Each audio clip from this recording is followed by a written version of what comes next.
ஜோதிட நேயர்கள் அனைவருக்கும் வணக்கம். இன்னைக்கு நம்ம சேனல்ல என்ன பார்க்க போறோம் அப்படின்னு பாத்தீங்கன்னா, ஜூன் 21ஆம் தேதி தனுசு ராசி நேயர்களுக்கு எதிர்பாராத விதமாக இந்த ஆபத்தானது உங்க வாழ்க்கையில நடந்தே தீருங்க.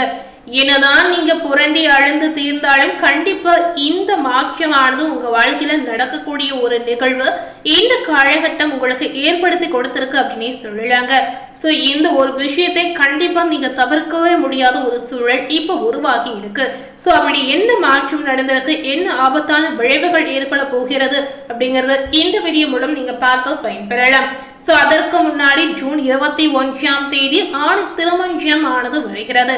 இந்த ஆணி திருமஞ்சனம் என்றால் என்ன, எதற்காக இது நடத்தப்படுகிறது என்பதை நம்ம விரிவாக பார்த்து பயன்பெறலாம். அதற்கு பிறகு தனுசு ராசினியர்களுக்கு கிடைத்திருக்கக்கூடிய பலன் என்ன அப்படிங்கறத நம்ம பார்த்து தெரிந்து கொள்ளலாம். ஆணி மாத உத்திர நட்சத்திரத்தில் நடராஜ மூர்த்திக்கு நடைபெறக்கூடிய சிறப்பு அபிஷேகத்திற்கு ஆணி திருமஞ்சனம் என்று பெயர் சொல்லியிருக்காங்க. இந்த ஆணி உத்திர திருவிழா பாத்தீங்கன்னா ரொம்பவே விசேஷமாக கொண்டாடப்படக்கூடிய ஒரு சிறப்பான நாளாகவும் சொல்லலாங்க.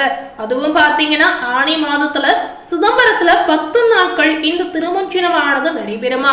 இந்த சமயத்துல பாத்தீங்கன்னா 30 முக்கோடி தெய்வர்களும் நடராஜருக்கு நடைபெறக்கூடிய அபிஷேகத்தை காண சிவனுடைய சன்னதியில இழந்தருள்வதாக ஐதீக ரீதியாகவும் சொல்லி இருக்காங்க. இந்த ஆணி திருமஞ்சனத்தை கண்ணார கண்டு ரசித்தால் அனைத்து விதமான துன்பங்களும் நீங்கி பிறவி பிணியிலிருந்து விடுபடக்கூடிய வாய்ப்பும் உங்களுக்கு தேடி வரும். இதனால உங்களுக்கு செல்வம் சேர்வும், வாழ்வில் அனைத்து விதமான நலன்களும் தேடி வரும், பாவங்கள் அனைத்தும் நீங்கிடும். அது மட்டுமில்லாமல் ஆனந்தமயமான வாழ்வை பெற ஆணி திருமஞ்சன தரிசனம் பாத்தீங்கன்னா அனைவரும் கண்டு பார்ப்பது ரொம்ப ரொம்ப முக்கியமாகவே சொல்லி இருக்காங்க. சிவபெருமானை பாத்தீங்கன்னா அபிஷேக பெயர் அப்படின்னு அடியார்கள் சொல்வாங்க. அக்னி ஸ்வரூபமாக விளங்கக்கூடிய சிவபெருமானுக்கு பலவிதமான பொருட்களால் அபிஷேகம் செய்வதால் அவருடைய மனம் மகிழும் அப்படின்னு நம்பிக்கையா சொல்லி இருக்காங்க.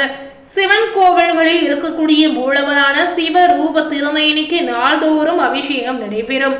16 முதல் 32 அபிஷேகங்கள் செய்வாங்க. ஆனா சிவனுக்கு செய்யப்படக்கூடிய அபிஷேகங்கள் 24 நிமிடங்கள் மட்டுமே நடத்தப்பட வேண்டும் என்பது விதியாகவே சொல்லி இருக்காங்க. அது மட்டுமல்லாமல் அதே சமயம் சிவபெருமானின் ரூபங்களில் ஒன்றான நடராஜ மூர்த்திக்கு வருடத்தில் 6 முறை மட்டுமே அபிஷேகம் நடத்தப்படும். இந்த அபிஷேகங்களை தாங்க மகா அபிஷேகம் அப்படின்னு சொல்லுவாங்க. இந்த அபிஷேகம் தான் கிட்டத்தட்ட 3 மணி நேரம் வரை நடத்தப்படும். இந்த 6 அபிஷேகங்களை நீங்க கண்டு நடராஜரை தரிசித்து வழிபடக்கூடிய நேயர்களுக்கு ஆனந்தமயமான வாழ்க்கை ஏற்படும் அப்படின்னு சொல்லியிருக்காங்க. நடராஜ மூர்த்திக்கு சிதம்பரத்துல பாத்தீங்கன்னா ரொம்ப விசேஷமாக இந்த அபிஷேகத்தை செய்வாங்க. அது மட்டும் இல்லாமல் சிதம்பரத்தில் மார்கழி மற்றும் ஆணி மாதங்களில் நடக்கக்கூடிய அபிஷேகத்தின் போது ராஜசபை எனப்படும் 1000 கால் மண்டபத்துல நடராஜர் இளந்தருள அவருக்கு சிறப்பு அபிஷேகமானது நடைபெறும். இந்த அபிஷேகம் தாங்க கிட்டத்தட்ட 3 மணி நேரம் செய்வாங்க. சோ இதுதான் மகா அபிஷேகம் அப்படின்னு சொல்லுவாங்க. தெய்வர்கள் ஈசனை வழிபடக்கூடிய காலம் என்பதாலேயே இந்த 2 அபிஷேகங்களும் பிரம்ம முகூர்த்த வேளையில நடத்தப்படுவது வழக்கமாகவே சொல்லி இருக்காங்க. இந்த அபிஷேகத்தை தரிசிப்பவருடைய பாவங்கள் அனைத்துமே நீங்கி சிவனுடைய திருவருள் முழுவதுமாக உங்களுக்கு கிடைக்குங்க. அது மட்டுமில்லாமல் வேண்டிய வரங்களை சிவபெருமான் உங்களுக்கு கொடுப்பார் அப்படின்னு சொல்லி இருக்காங்க. சோ இதுவரை இந்த திருமஞ்சன நாளில் நடராஜர் அபிஷேகத்தை பார்த்ததில்லை அப்படின்னு சொல்லக்கூடிய நேயர்கள் மறக்காம இந்த வருடம் ஜூன் 21ஆம் தேதி வரக்கூடிய நாளில் இந்த அபிஷேகத்தை கண்டு கண்டிப்பா அதற்கு ஏற்ற பலனை நீங்க பெற்றுக்கொள்ளலாம். அன்றைய நாள் முழுவதுமே உத்திர நட்சத்திரம் உள்ளதால் நடராஜரை வழிபடுவது கண்டிப்பா சிறப்பான விஷயமாகவே சொல்லி இருக்காங்க. சோ இதனை தொடர்ந்து தனுசு ராசி நேயர்களுக்கு ஜூன் 21ஆம் தேதியிலிருந்து உங்களுக்கு என்னென்ன மாற்றங்கள் நடந்திருக்கு, என்ன மாதிரியான பலன்கள் கிடைத்திருக்கு அப்படிங்கறத நாம இப்ப விரிவாக பார்த்து பயன்பெறலாம். பொதுவாகவே தனுசு ராசி நேயர்கள் மனசாட்சிக்கு கட்டுப்பட்டு செயல்படக்கூடிய ஒரு அற்புதமான குணப்படைத்த நபருங்க. எடுத்த முயற்சிகள் அனைத்துமே உங்களுக்கு கைகூடி நடக்கலாம். வரவுக்கேற்ற செலவு உங்களுக்கு அதிகரிக்கும். எதையும் சாதிக்கும் திறமையும் சாமர்த்தியமும் உண்டாகும். மன தைரியம் உங்களுக்கு அதிகரிக்கக்கூடிய வாய்ப்புகள் இருக்கிறது. மற்றவர்களால் வீண் குற்றம் நீங்க சாட்டப்படலாம். சோ இந்த மாதிரி விஷயத்துல மட்டுமே நீங்க கவனமா செயல்படுங்க. கண் நோய், பித்தம், வாதம் சம்பந்தப்பட்ட நோய் உங்களுக்கு ஏற்பட்டு நீங்கிடும். வார்த்தைக்கு மதிப்பு உங்களுக்கு அதிகமாகவே இருக்கிறது. திடீர் கோபங்கள் உண்டாகலாம். தொழில் வியாபாரத்தில் செலவுகள் அதிகரிக்கும். உங்கள் கீழ் வேலை செய்பவர்களுடைய செயல்களால் உங்களுக்கு கோபம் உண்டாகலாம். நிதானமாக அவர்களிடம் பேசுவது உங்களுக்கு நன்மையை ஏற்படுத்தும்.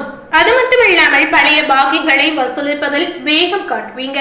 உத்தியோகம் தேடுபவர்களுக்கு வேலை கண்டிப்பா நீங்க நினைத்தபடி தேடி வரும். அலுவலகத்தில் உள்ள சக ஊழியர்கள் மேல் அதிகாரிகளிடம் வீண் பேச்சுகளை தவிர்ப்பது உங்களுக்கு நல்லது அப்படின்னு முக்கியமாகவே சொல்லியிருக்காங்க. கணவன் மனைவிக்கிடையே திடீர் வாக்குவாதம் ஏற்படலாம். கவனமாக பேசுவதன் மூலம் உங்களுக்கு நெருக்கம் அதிகரிக்கும். விருந்தினர் வருகை, குடும்பத்தினருடைய ஆரோக்கிய குறைவு ஆகியவற்றால் செலவு உங்களுக்கு அதிகரிக்கும். சில்லறை சந்தைகள் அக்கம் பக்கத்தினருடன் உங்களுக்கு உண்டாகலாம். சோ இந்த மாதிரி விஷயத்துல மட்டுமே தனுசு ராசினியர்கள் கவனமா செயல்படுங்க. பெண்களுக்கு வழியை சென்று உதவுவதன் மூலம் வீண் பணி ஏற்படலாம். சோ வீண் பழி விழாமல் பார்த்துக் கொள்வது உங்களுக்கு முக்கியமாகவே சொல்லி இருக்காங்க. கோபத்தை தவிர்ப்பது தனுசு ராசினியர்களுக்கு நல்லதுங்க. அரசியல்வாதிகள் வீண் வாக்குவாதங்களில் ஈடுபடுவதை தவிர்க்கணும்.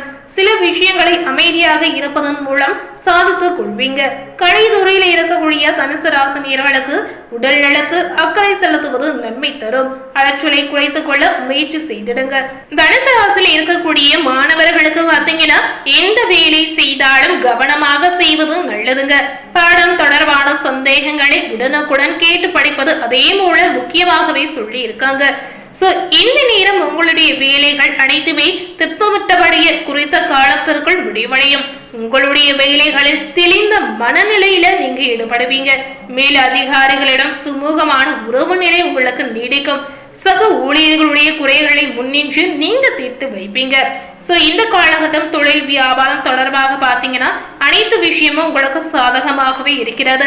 நியாயமாக பேசுவதன் மூலம் வாடிக்கையாளர்களுடைய எண்ணிக்கை உங்களுக்கு கண்டிப்பா அதிகரிக்கும். உத்தியோகத்துல கவனமா செயல்படுங்க. வேலை பார்க்கக்கூடிய இடத்துல பொருட்களை கவனமா பார்த்து கொள்ளுங்க.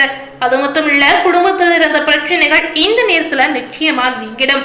வீட்டிற்கு தேவையான பொருட்களை வாங்கி மகிழக்கூடிய வாய்ப்புகள் இருக்கிறது. கணவன் மனைவிக்கிடையே பாத்தீங்கன்னா இந்த நேரத்தில் பாசம் அதிகரிக்கும். பிள்ளைகள் மகிழ்ச்சியடைய தேவையானவற்றை செய்து குடும்பத்தை மகிழ்ச்சி படுத்துவீங்க. காரியங்கள் பாத்தீங்கன்னா உங்களுக்கு அனுகூலமாக நடந்து முடியுங்க. மனதில் ஏதாவது கவலை இருந்து கொண்டே இருக்கக்கூடிய ஒரு காலகட்டமாக இந்த நாட்கள் உங்களுக்கு இருக்க போகிறது. சோ இன்னைக்கு நம்ம சேனல்ல தனுசு ராசினியர்களுக்கு ஜூன் 21ஆம் தேதியிலிருந்து என்னென்ன திருப்பங்கள் நடந்திருக்கு அப்படிங்கறத இந்த வீடியோ மூலம் நிச்சயமா பார்த்து தெரிந்திருப்பீங்க. மேலும் இது போல ஒரு புதிய தகவலை தெரிந்து கொள்ளணும் அப்படின்னு நினைத்தீங்கன்னா மறக்காம நம்ம சேனலை சப்ஸ்கிரைப் பண்ணி பக்கத்துல இருக்கக்கூடிய பெல் பட்டனையும் மறக்காம பிரஸ் பண்ணிடுங்க. நீங்க சப்ஸ்கிரைப் பண்ணா மட்டுமே நம்ம சேனல்ல போடக்கூடிய எல்லா நியூ அப்டேட்டான வீடியோஸும் நீங்க உடனுக்குடன் பார்த்து தெரிந்து கொள்ளலாம். தேங்க்யூ.